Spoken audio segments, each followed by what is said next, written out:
तेल गैस संकट पर क्या बड़ी बात कह दी।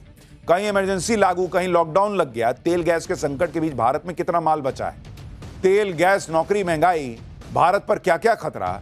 जो पाठशाला में बताया वही पीएम मोदी ने भी कह दिया है क्या अब इसका चैप्टर। देखिए, ईरान युद्ध पर अमेरिकी राष्ट्रपति ट्रंप के हवाई दावों के बीच दुनिया में एनर्जी संकट बढ़ रहा है। इस बीच भारत में पीएम मोदी ने युद्ध और उसके असर को लेकर बड़ी बात कही। पीएम मोदी ने 2 दिन में 2 बार ईरान युद्ध पर अपनी बात रखी है। पहले लोकसभा में बोले, फिर राज्यसभा में पीएम मोदी ने ईरान युद्ध और उसमें आने वाले संकट पर अलर्ट किया। और वही बातें लगभग कहीं जो पाठशाला में हम पहले दिन से आपको बता रहे हैं बॉस, कि युद्ध का असर भारत पर होगा ही होगा। भले बीजेपी के नेता, इकोसिस्टम, उनका पेट्रोलियम मंत्री, उनके अधिकारी कहते रहे कि ना ना ना कुछ नहीं, सब बहुत बढ़िया। हमने आपको पाठशाला में डे 1 से कहा था कि संभव नहीं है बॉस कि सब अच्छा है, पॉसिबल नहीं है। और ये ईमानदारी से माननी चाहिए बात, क्योंकि दुनिया का संकट हमारा खड़ा किया हुआ संकट नहीं है बॉस। इसमें क्या लजाना मानने में कि भाई हम पे भी आ गया है। बोलिए कि एक देश के तौर पे हमको क्या करना है, सब लगेंगे उसमें मिलके करेंगे। लेकिन तब तो मंत्री और अधिकारी कह रहे थे कि टेंशन की कोई बातें नहीं, कह रहे थे कि हमारे पास सब कुछ पर्याप्त मात्रा में, जबकि देश में एलपीजी की लाइनें लगनी शुरू हो गई थी। इधर का माल काट के उधर दो, कमर्शियल काटो, डोमेस्टिक दो, ये सब हो रहा था। लेकिन लोगों पे डाल दिए क्या, पैनिक में सिलेंडर भरवा रहे, पैनिक में थे लोग। अब पीएम मोदी की बातों से साफ है कि युद्ध से गंभीर एनर्जी संकट खड़ा हो गया है। ऑयल और एलपीजी सप्लाई प्रभावित हुई है। भारत में स्थिति चिंताजनक बनी हुई है। कई देशों से भारत की स्थिति बेहतर है, लेकिन यह संकट और गहरा हो सकता है। यानी एग्जैक्टली बॉस, एग्जैक्टली यही बात हम आपको पाठशाला में बता रहे थे, फैक्ट्स के साथ, फिगर के साथ। तो उस समय सरकार के मंत्री और अधिकारी, उनका इकोसिस्टम, सब सोशल मीडिया पर हर जगह कह रहे थे कि सब ठीक, पैनिक बाइंग हो रही है। अब पेट्रोलियम मंत्री कहें, प्रधानमंत्री जब ईमानदारी से देश को बता रहे हैं कि भाई ये स्थिति है, तैयार रहना होगा, तो पेट्रोलियम मंत्री बताएं, उनके अधिकारी बताएं, उनका इकोसिस्टम बताए बॉस, कि तब आप क्यों बोले कि नहीं नहीं कोई दिक्कत नहीं, हमने इतना डाइवर्सिफाई कर दिया है अपना प्रोक्योरमेंट कि हमको कोई दिक्कत नहीं है। अब कहां गया आपका डाइवर्सिफाई जो किए थे, चांद से लाइएगा। वही स्ट्रेट ऑफ हॉर्मुज से आता है ना बॉस, उसकी कमी कहां से पूरी कीजिएगा। और अगर पूरी कर लिए थे, डाइवर्सिफाई कर लिए थे, तो पीएम को क्यों बोलना पड़ रहा है कि संकट है देश में। पब्लिक के ऊपर क्यों लाद दिए आप लोग कि पैनिक बाइंग, जैसे पब्लिक को कुछ समझ ही में नहीं आता है। अब जब ईरान युद्ध के 24 दिन हो गए, तो सरकार को वही बात माननी पड़ी जो हम पाठशाला में शुरू से कह रहे थे। इसी मुद्दे पर विपक्ष भी हमलावर है, सरकार को घेर रहा है। तेल और एलपीजी संकट के लिए सरकार को जिम्मेदार बता रहा है। यानी ईरान युद्ध की वजह से गंभीर असर हो रहा है। इस पे पॉलिटिक्स भी हो रही है। आज आपको पूरी डिटेल बताऊंगा, ग्राउंड रिपोर्ट दिखाऊंगा, कहां क्या हो रहा है, अपने पास कितना तेल गैस बचा हुआ है, क्या स्थिति है, कहां कहां इंपैक्ट है। लेकिन पहले एक झलक देखिए।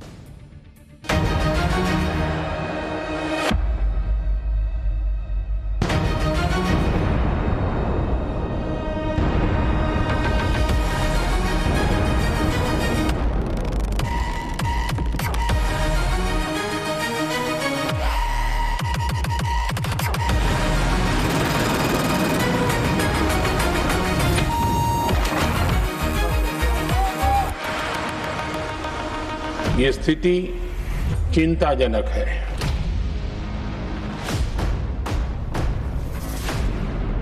युद्ध ना हो, नुकसान सबका है। प्राइम मिनिस्टर मोदी तो कर ही नहीं सकते, मैं आपको लिख के दे रहा हूं। हमने डी एस्केलेशन और हॉर्मुज स्ट्रेट खोले जाने पर भी उनसे बात की है।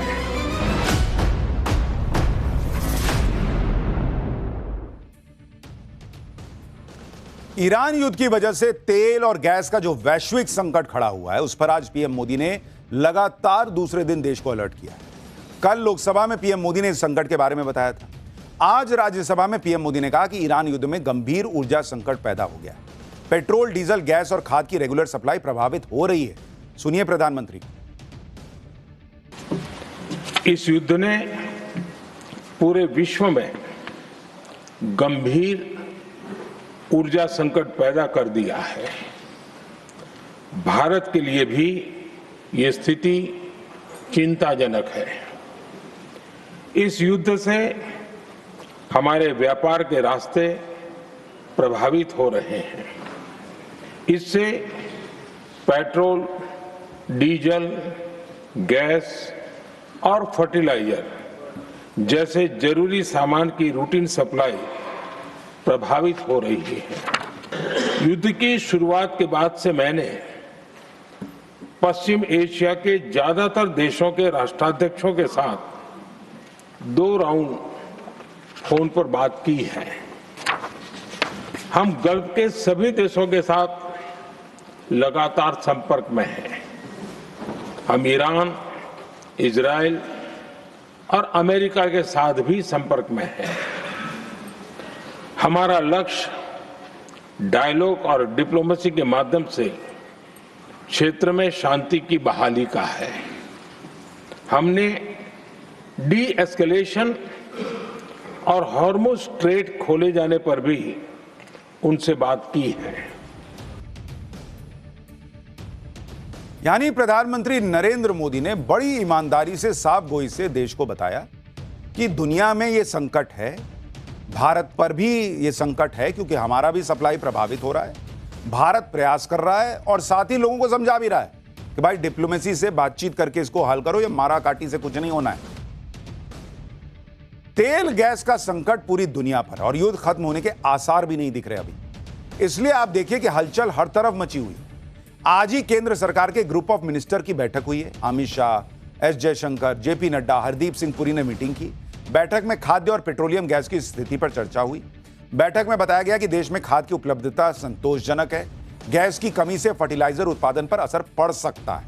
मोरक्को जैसे देशों से खाद आयात करने पर विचार किया जा रहा है। बैठक में यह भी तय किया गया कि अलग अलग मंत्रालयों के साथ रोज इसी तरह की बैठक करके हालात की समीक्षा की जाएगी, जिससे जरूरी कदम उठाए जा सके। युद्ध को 25 दिन हो चुके। आगे कब तक युद्ध चलेगा कोई नहीं जानता, क्योंकि शुरू हुआ था तो लोग थोड़ी सोच रहे थे कि 25 दिन चला जाएगा। कोई ट्रम्प ने नहीं सोचा था। आगे आने वाला समय और चुनौतियों भरा हो सकता है और यह बात अब सब मानने लगे। आप देखिए कि सरकार ने इस मामले पर चर्चा के लिए सर्वदलीय बैठक भी बुलाई है। बुधवार शाम 5 बजे सरकार ने सर्वदलीय बैठक बुलाई है। बैठक में वेस्ट एशिया में चल रहे तनाव पर चर्चा होगी। भारत की रणनीति क्या हो, इस पर भी चर्चा हो सकती है। सरकार इधर बैठक बुलाकर विपक्ष से चर्चा करने की बात कर रही है। दूसरी तरफ विपक्ष भी सरकार से सवाल पूछ रहा है। नेता प्रतिपक्ष तो पीएम मोदी की विदेश नीति पर ही सवाल उठाने लग गए और कह रहे हैं कि वो सर्वदलीय बैठक में जाएंगे ही नहीं। सुनिए राहुल गांधी। इंडिया के प्राइम मिनिस्टर हैं, दिखना चाहिए कि हिंदुस्तान के प्राइम मिनिस्टर हैं। पोजीशन क्या है? कोई पोजीशन ही नहीं है।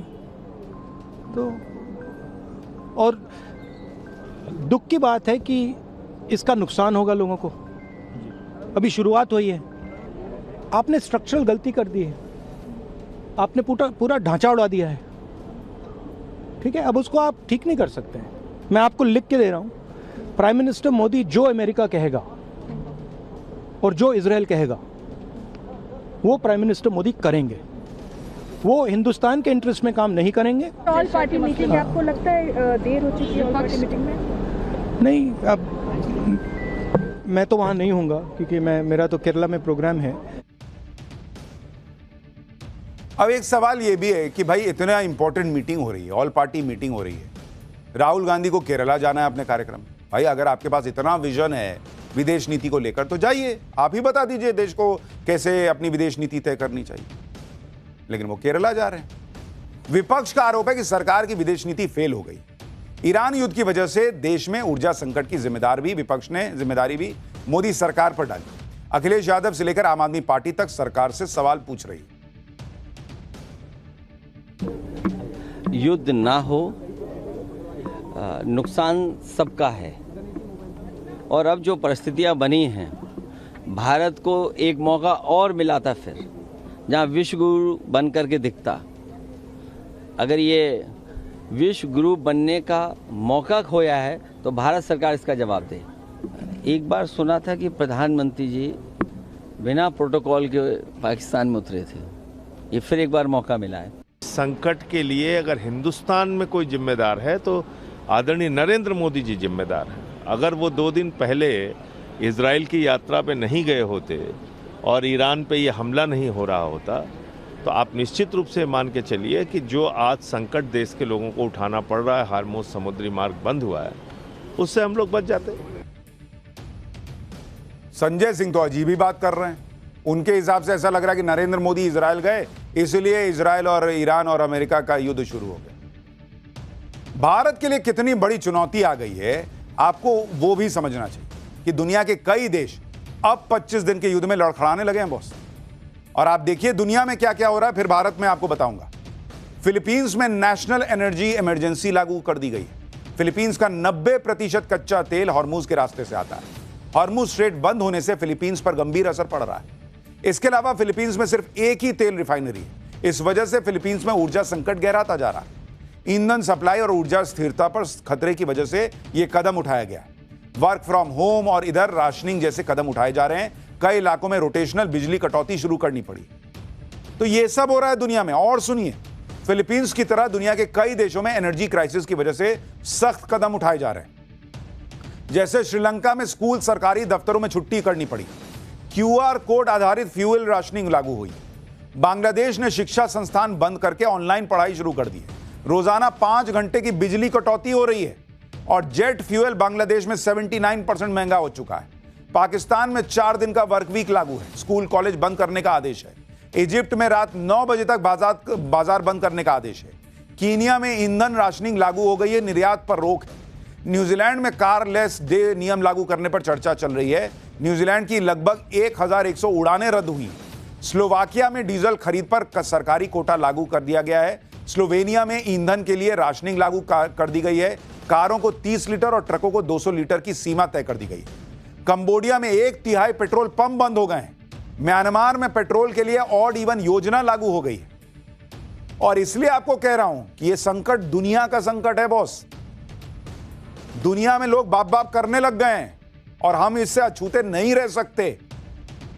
मैं बस ये कह रहा हूं कि सरकार को क्लैरिटी और ईमानदारी के साथ लोगों के सामने चीजें रखनी चाहिए और लोगों से भी कहना चाहिए कि आपको क्या मदद चाहिए बताइए, और सरकार को क्या मदद चाहिए देश के तौर पर लोगों से वो भी बताना चाहिए, जो कि अब धीरे धीरे हो रहा है। भारत में अभी भी आप मान के चलिए कि हम इन जैसे देशों के हालात में नहीं आए हैं। यह हमारे लिए अच्छी ही बात है। लेकिन तेल गैस को लेकर भारत की तैयारी कितनी है, कितना स्टोरेज है और यह स्टोरेज पर्याप्त है या नहीं, यह सब आपको बताऊंगा। लेकिन पहले देखिए कि कई जगहों पर दिक्कतें आनी शुरू हो चुकी हैं। आज भी कई शहरों में रसोई गैस के लिए लोग परेशान हो रहे हैं। ये तस्वीरें आपको कानपुर की दिखा रहा हूं, जहां रसोई गैस सिलेंडर के लिए लोग सुबह से लाइन में लगे हुए, फिर भी उनको गैस नहीं मिल पा रही। लोगों का कहना है कि बुकिंग के बाद भी सिलेंडर नहीं मिल रहा है। सुनिए कानपुर के लोग क्या कह रहे हैं। इंडियन गैस एजेंसी की बाहर की ये तस्वीरें हैं। लंबी लंबी यहाँ पे लाइनें लगी हुई हैं। लोग सुबह से ही यहाँ पर लाइन में लग गए हैं। फिलहाल कानपुर के जो डीएम है जितेंद्र प्रताप सिंह, उनका ये दावा है कि जो एलपीजी गैस सिलेंडर है उस स्थिति सामान्य है। समस्या ये वहाँ खड़ा 4 आदमी 10 आदमी, वहाँ गेट में ताला लगा हुआ है, वहाँ कोई बताने वाला नहीं। डीएसी नंबर भी आ रहा है, सिलेंडर ब्लैक हो रहा है, मिल नहीं रहा। रोज यही कह रहे हैं कि कल आना, आज आना, कल आना, बस यही कर रहे हैं। आपसे कह रहे हैं गैस नहीं मिल रही है। गैस नहीं है। गैस 4 घंटे से हम लोग लाइन में लगे हैं, सुबह से लगे हुए व्यक्ति। क्या कह रहे हैं? कहाँ लाइन में खड़े हैं, दे ही नहीं रहे, वहाँ तक पहुँच ही नहीं पा रहे। इसी तरह से चंडीगढ़ में भी रसोई गैस को लेकर लोग परेशान हैं। चंडीगढ़ में गैस एजेंसी के बाहर लंबी लंबी लाइनें लग रही हैं। लोग कह रहे हैं कि कई दिनों से सिलेंडर नहीं मिल रहा। वहीं एजेंसी के कर्मचारियों का कहना है कि गैस सिलेंडर की सप्लाई में कोई दिक्कत नहीं। रिपोर्ट देखिए वहां से। गैस एजेंसी के बाहर है और यहाँ लाइन से सिलेंडर रखे हुए हैं और क्योंकि धूप बहुत ज़्यादा है इसलिए जो लोग हैं वो अपना सिलेंडर रखे बाईं तरफ पेड़ की छांव में यहाँ इंतजार कर रहे हैं। सर आज कम से कम 10 दिन से चक्कर काट रहे हैं, आ रहे हैं, जा रहे हैं, आ रहे हैं, जा रहे हैं। मेरे को 20 तारीख को पर्ची दी थी, कहते आपको सोमवार को सिलेंडर मिल जाएगा। सोमवार को आया, कहते सिलेंडर खत्म हो गया। 12 बजे तक लगे रहे लाइन में, 12 बजे तक नंबर आया, कह रहे सिलेंडर खत्म हो गया। जिसका बुक है उसको पर्ची मिल रही है 24 तारीख की। तो देखिए यहाँ पर जी ये देखो, ये आज की डेट है। जिसका बुक है मिल रहा है। 14 तारीख का बुक था, 16 किसी और को डिलीवर हो गया। हालांकि कई जगहों पर ऐसा भी दिखा कि लोगों ने खुद बताया कि कोई दिक्कत नहीं। जैसे वाराणसी को देखिए। वाराणसी में लोगों का कहना है कि रसोई गैस की कोई किल्लत नहीं है। लोग बेवजह अफवाह फैला रहे हैं। यहां लोगों ने बताया कि रसोई गैस सिलेंडर आराम से मिल रहा है। वाराणसी से भी एक रिपोर्ट देखी। परेशानी जरूर है, लेकिन इतनी भी परेशानी नहीं है कि बिल्कुल गैस सिलेंडर की किल्लत हो। देखिए कुछ लोग हैं काउंटर पर लगातार बातचीत कर रहे हैं, उनको सिलेंडर नहीं मिल पा रहा है, उनकी बुकिंग हुई है नहीं हुई है, तमाम तरह की जो दिक्कतें हैं परेशानियां हैं वो जरूर हैं, लेकिन कम से कम वैसी स्थिति नहीं है जो कुछ दिन पहले हुआ करती थी। गैस तो मिल रहा है, ऐसा नहीं है, गैस तो टाइम से जा रहा है, बुकिंग होने के बाद समय से पहुंचाया जा रहा है। पैनिक तो नहीं, हमको नहीं लग रहा है। क्यों सर? नहीं सर, ऐसी बात नहीं। मतलब काम अच्छा हो रहा है, ऐसी बात नहीं। आपूर्ति में कोई दिक्कत नहीं, हमारे गोदाम भरे हुए। यानी जहां जो जमीनी हकीकत है वो हम आपको दिखा रहे हैं। अब तक तो एलपीजी को लेकर ही बात होती थी, अब कई जगहों पर पेट्रोल डीजल की भी बातें होने लगी। गुजरात के राजकोट और वडोदरा में कई जगह पर पेट्रोल पंप पर लंबी लंबी लाइनें दिखी। पेट्रोल और डीजल की कमी की चर्चा होने लगी। पैनिक में आए लोग अपनी अपनी गाड़ियों की टंकी फुल करवा रहे हैं। राजकोट में तो कई पेट्रोल पंप बंद भी कर दिए गए। इस वजह से लोग और परेशान हो गए और पेट्रोल पंप पर लंबी लंबी लाइनें दिखने लगी। राजकोट में पेट्रोल पंप बंद होने और पेट्रोल संकट को लेकर हंगामा मच गया। राजकोट पेट्रोल पंप एसोसिएशन ने इंडियन ऑयल कॉर्पोरेशन के साथ बैठक की, जिसके बाद बताया गया कि शनिवार और रविवार होने की वजह से मिसमैनेजमेंट हुआ। आईओसी ने बताया कि पेट्रोल डीजल की कोई कमी नहीं रहेगी, डीलर अपनी जरूरत के हिसाब से स्टॉक मंगा सकते हैं। सौराष्ट्र में इंडियन ऑयल कॉर्पोरेशन के लगभग 1000 पेट्रोल पंप काम कर रहे हैं। राजकोट में आईओसी के 6 पेट्रोल पंप फिलहाल पूरी तरह बंद हैं। अधिकारियों ने भरोसा दिया है कि सभी पेट्रोल पंपों पर सप्लाई पहुंच जाएगी। यानी पेट्रोल और डीजल की फिलहाल कोई कमी नहीं है। मिसमैनेजमेंट की वजह से लोगों को थोड़ी परेशानी हुई। देश के बाकी इलाकों में भी पेट्रोल और डीजल की कमी नहीं दिख रही। भोपाल में तो पेट्रोल पंप पर नोटिस लगाया गया है कि जिसमें लिखा है कि पेट्रोल डीजल की कमी नहीं है। लोगों से अपील है कि पैनिक में आकर खरीदारी मत कीजिए। देखिए वहां से एक रिपोर्ट। पेट्रोल पंप पर ही मौजूद है और यहाँ पर तस्वीरें हम आपको दिखा रहे हैं कि यहाँ पर बदस्तूर निर्विघ्न रूप से पेट्रोल मिल रहा है। किसी तरह की कोई परेशानी अभी फिलहाल नहीं है। यहाँ पर आपको एक नोटिस भी नजर आ रहा होगा। नोटिस में साफ तौर पर लिखा हुआ है पेट्रोलियम और प्राकृतिक गैस मंत्रालय की ओर से ये चस्पा किया गया है सारे पेट्रोल पंप्स पर कि देश भर के सभी पेट्रोल पंपों पर डीजल और पेट्रोल की उपलब्धता है। पेट्रोल को लेकर कोई परेशानी किसी तरह की नहीं, अभी तक तो कोई परेशानी नहीं है। अभी तक तो कोई प्रॉब्लम नहीं आई है यार। अच्छा, नहीं कोई परेशानी नहीं है भैया। कंपनी द्वारा बराबर सप्लाई की जा रही है, किसी प्रकार की दिक्कत महसूस नहीं हो रही है। पेट्रोल और डीजल की फिलहाल कमी नहीं है, लेकिन फिर भी कई जगहों पर इसकी बातें होने लगी। कई जगहों पर लोग पैनिक में आने लगे। जैसे हैदराबाद की तस्वीरें देखिए, जहां पैनिक में आकर लोगों की भीड़ पेट्रोल पंप पर जमा हो गई। हैदराबाद के कई पेट्रोल पंप में इसी तरह की भीड़ दिख रही है। लोगों को लग रहा है कि पेट्रोल खत्म होने वाला है, इसलिए पैनिक में आकर वो अपनी गाड़ियों की टंकी फुल करवा रहे हैं। पैनिक में आकर पेट्रोल खरीदने की वजह से शहर के कई पेट्रोल पंप पर तेल ही खत्म हो गया, जिससे पेट्रोल पंप बंद करने पड़े। कुछ लोगों ने सोशल मीडिया पर खबरें फैला दी कि पेट्रोल डीजल